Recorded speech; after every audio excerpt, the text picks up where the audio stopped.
Mas voltemos então a Sá Carneiro, no início do século XX, cujo fascínio pela velocidade, movimento e frenesim das metrópoles, precisamente ele foi para Paris, não é? Como sabe, uma cidade cheia de, digamos assim, de ebulição, mas ele, por mais que a gente por vezes pensa que ele estava sempre contente em Paris, mas não estava. Ele às vezes sentia-se muito mal em Paris. Portanto, havia ali nele uma inquietação, uma agitação que ia para além dessa questão também, não é?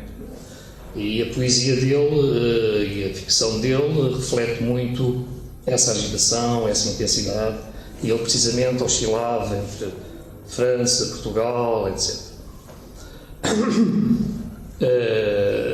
Portanto, é verdade que Goethe, 90 anos antes, portanto quase um século antes, em 1827, escreve numa carta ao seu amigo Zettler, músico, eu passo a citar: riqueza e velocidade, eis aquilo que o mundo admira e a que todos aspiram. Caminhos de ferro, correios, em 1827, Goethe, correios rápidos, barcos a vapor e todas as facilidades possíveis de comunicação. Eis para o que tende o mundo civilizado, de modo a sobrencivilizar-se, persistindo assim na mediocridade. Na verdade, estamos num século de cérebros capazes, continuo a citar Goethe, capazes de homens práticos que compreendem com rapidez e que, dotados de uma certa agilidade, sentem toda a sua superioridade sobre a massa, mesmo que os seus dons não se elevem ao nível supremo. Mantenhamos-nos, continuo a citar Goethe, mantenhamos-nos tanto quanto possível no estado de espírito dentro do qual nos formamos. É possível que sejamos, com mais alguns, talvez, os últimos de uma época que não regressará tão cedo. É evidente que isto, apesar de ter sido 90 anos depois, não é comparável com os princípios do século XX, em que Sá Carneiro estava a viver, não é? Porque com muito mais tecnologia, tudo, uma grande diferença. Quanto mais nos nossos tempos, um século ainda depois. Em Sá Carneiro encontramos, passo aqui agora umas questões mais literárias e poéticas, etc., do próprio, que se incluem na própria poesia de Sá Carneiro. Em Sá Carneiro encontramos o quase, nem aquém nem além, como alguns dos senhores deverão conhecer, alguns poemas como tópico assinalável. Vou ler um poema do Sá Carneiro. Um pouco mais de sol, eu era brasa, um pouco mais de azul, eu era além. Para atingir, faltou-me um golpe de asa, se ao menos eu permanecesse aquém. É a primeira estrofe do poema Quase, em Paris, escrito em Paris, maio de 1913. Ora, ele fala o intermédio, entre mim e o outro, é a par do quase, portanto a expressão, o termo intermédio, a noção de intermédio, entre mim e o outro, é a par do quase, correlativo de movimentos não excedentes. Portanto, são movimentos que parecem conter precisamente, alguma mediação, sem excessos, não é? O intermédio é ao mesmo tempo um quase e o quase é ao mesmo tempo um intermédio. Ora, são termos que, precisamente, Sá Carneiro usa, como puderam observar ou ouvir, sobre qualquer coisa de intermédio, não é? No outro poema anterior, além, aquém, se ao menos eu permanecesse aquém, um pouco mais de azul eu era além, mas nem aquém, não é? Este poema, eu não sou eu nem sou o outro, o poema é o poema 7, escrito em Lisboa, em fevereiro de 1914. Poderíamos encontrar muitos outros exemplos.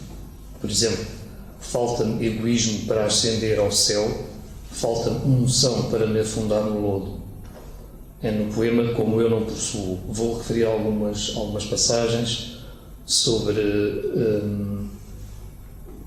estas mediações, estas intermediações, etc. E aqui numa interseção da intensidade e inquietação com o intermédio, mostrando que ambos se podem cruzar. Passo a citar: esta inconstância de mim em vibração é que me há de transpor às zonas intermédias e seguirei entre cristais de inquietação.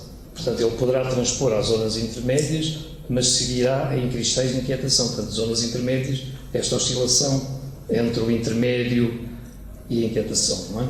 E também a dimensão intervalar, por exemplo, presinto um grande intervalo no seu poema Intersonho. O Bernardo Soares, que também emprega, também tem uma frase, onde Bernardo Soares é o do livro do Desassossego, tem uma frase que é assim: quando sou, quem é eu, o que é este intervalo que há entre mim e mim? Por outro lado, os movimentos poéticos de Sá Carneiro não deixam de ser de velocidade e aceleração, num para além em muitos outros passos. Eis alguns no livro de expressão, vou citar: é subir além dos céus, do poema Partida. Outra citação: a vida corre sobre mim em guerra, e nem sequer um arrepio de medo, do poema Estátua Falsa. A vida corre sobre mim numa ânsia de ter alguma coisa, no poema Escavação. Minha dispersão total, no poema Dispersão. Os instantes nos voam dia a dia, cada vez mais velozes, mais esguios, do poema Alentédio. Volteiam dentro de mim em rodopio, em novelos, milagres, uivos, castelos, do poema Rodopio. E, portanto, isto são tudo exemplos não só desta velocidade que há na vida de Sá Carneiro, quer dizer, esta agitação. Aliás, não é por acaso que ele teve o fim que teve, quer dizer, não sabemos, também não poderemos dizer que é por isto, porque eu também não sei o que é que se passava com ele, mas que ele vivia numa grande intensidade e aceleração e ecoava muito a vida social e moderna daqueles tempos, não é? Portanto, e eu que sou o rei de toda esta incoerência, eu próprio, turbilhão, anseio por fixá-la e giro até partir, do poema A Queda. E ainda do poema Manicure, que hélices atrás num voo vertical, ávido em sucessão da beleza atmosférica. O meu olhar coleia sempre em frenesis de absorvê-la à minha volta, e é que mágicas, em verdade, tudo baldeado, pelo grande fluido insidioso se volve de grotesco célere.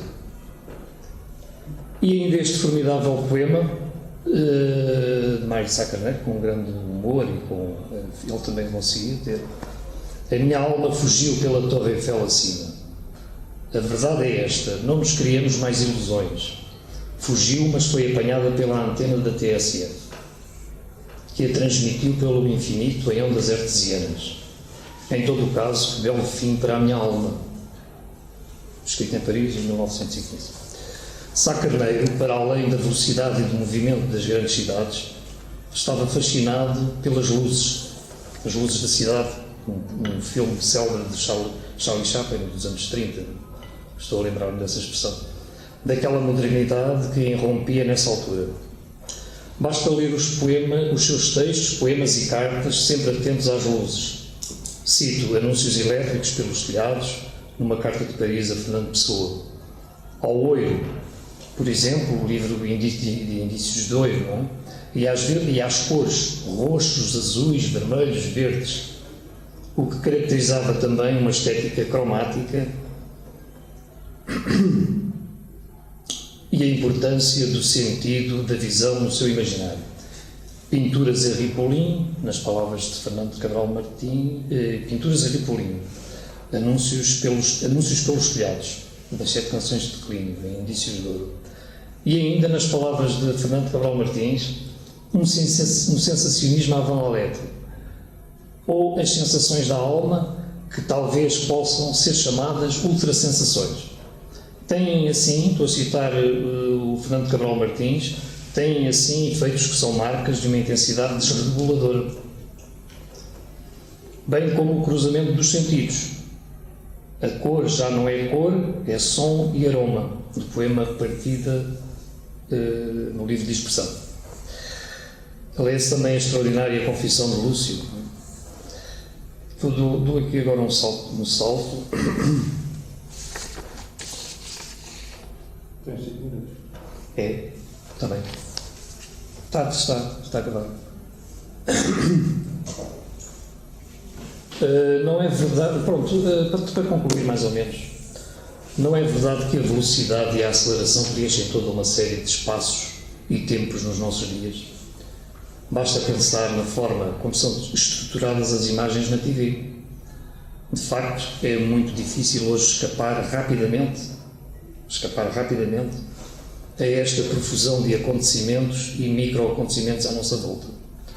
Repare-se no próprio modo como as imagens e as informações se sobrepõem e hoje nós podemos, com estes terríveis acontecimentos que estão a acontecer, ao mesmo tempo com uma certa exaltação jornalística que tem a sua razão de ser, mas que por vezes anda ali a flutuar, começa ali a pairar as análises ininterruptas, etc.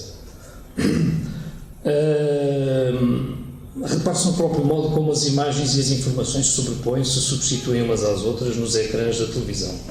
E quando navegamos na net, clicando muitas vezes compulsivamente sem nos darmos conta. Ilusão das notícias de impacto e da publicidade, sucedendo-se ininterruptamente umas às outras, consumindo-se, prescrevendo-se automaticamente. Prescrevendo-se no duplo sentido. Esta expressão é muito interessante, eu reparei há pouco tempo neste termo, porque pode ter um duplo sentido. Precisamente no fim de prazo, no sentido de fim de prazo, porque prescreve, não é? Ou seja, no que prescreve desatualizando-se, por exemplo, judicialmente, a perda do direito de ação, ou seja, de reivindicar esse direito por meio da ação judicial, cabível por ter transcorrido certo lapso temporal, e por outro lado, no sentido de prescrição, remetendo para algo a seguir, como por exemplo uma receita farmacológica.